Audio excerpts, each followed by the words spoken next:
Congressman Elijah Cummings often asked, and I will ask all of you this tonight, what are we doing to make sure our democracy stays intact? Are we standing on the sidelines saying nothing? Are we just going along to get along, worried about being liked as long as it benefits us? Are we playing games? I have worked on the policy as well as the political side for a very long time now. Through this, I have personally experienced the good, the bad, and the ugly of policy decisions and political campaigning. But we need to continue to push through the bad and the ugly, to be in positions that make a difference in people's lives, to be in a position where our actions can match the rhetoric we often say. In addition to local and county elections, as we heard earlier this evening, there are several court positions on the ballot. Some of these candidates you did hear from.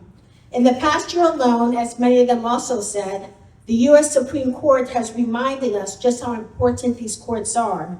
The recent decisions serve as a reminder of how state courts are growing in importance to protect our rights as the U.S. Supreme Court increasingly becomes hostile to our rights. State courts have a large impact on all of us, and tonight you will hear from one of our speakers who works for Planned Parenthood, because we all know that access to reproductive health and abortion rights are on the ballot this year, and we must make sure our voters understand that. This year's ballot does not include any federal offices, so many voters unfortunately decide to skip. And we are already surrounded by nonstop media reports anticipating the 2024 elections. However, it is up to all of us in this room today, especially those of us elected to represent the Democratic Party, to make sure voters understand that ignoring local elections this year would be a huge mistake. These elections do not only matter, but they do affect our daily lives.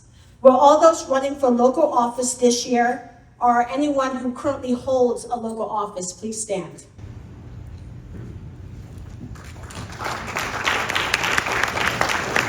I personally want to thank you for running and for your service.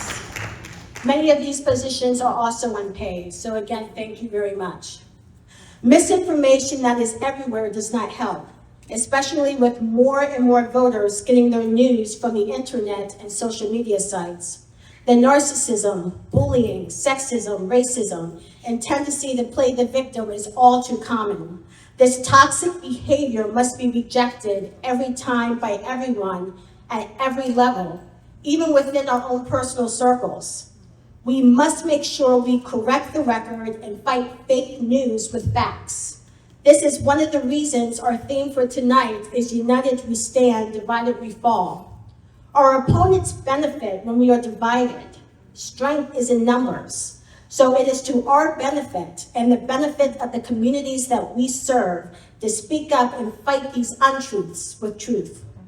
A few years ago, I recited an analogy about fear that I came upon that I feel needs repeating in today's political environment.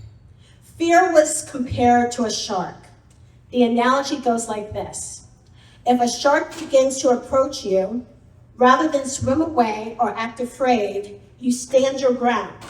And if the shark, hungry for a snack, comes towards you, then you gather up all of your strength and punch him in the nose until he swims away.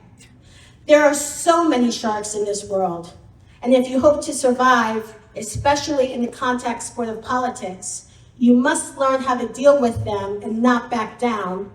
And I can say it personally, it is not easy. We have all heard the saying, what is popular is not always right, and what is right is not always popular.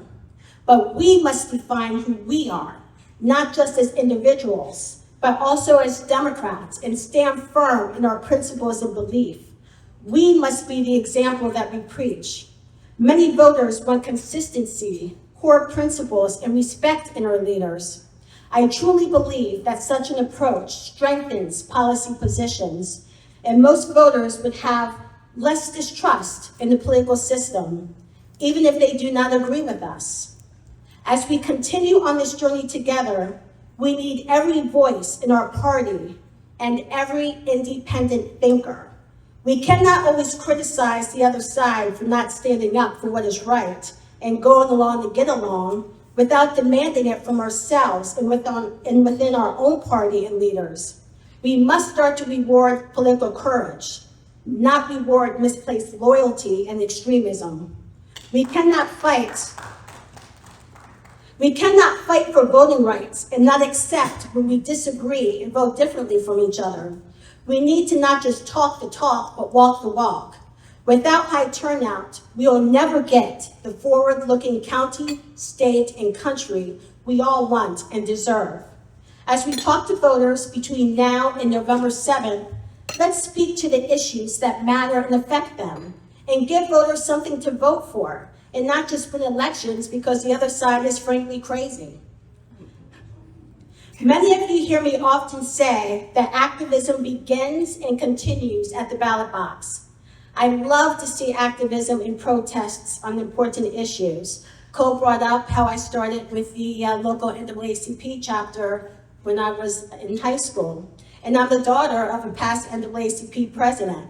I grew up seeing and hearing from my mom the importance of civil rights. And I see myself how we are still fighting for the same issues of 50 plus years ago, not counting my own personal experiences as a Black woman here in America.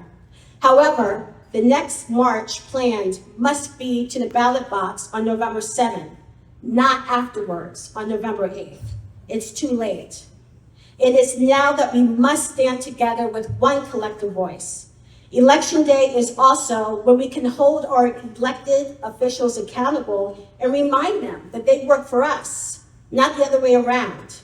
We have lost our way with that very important fact in society.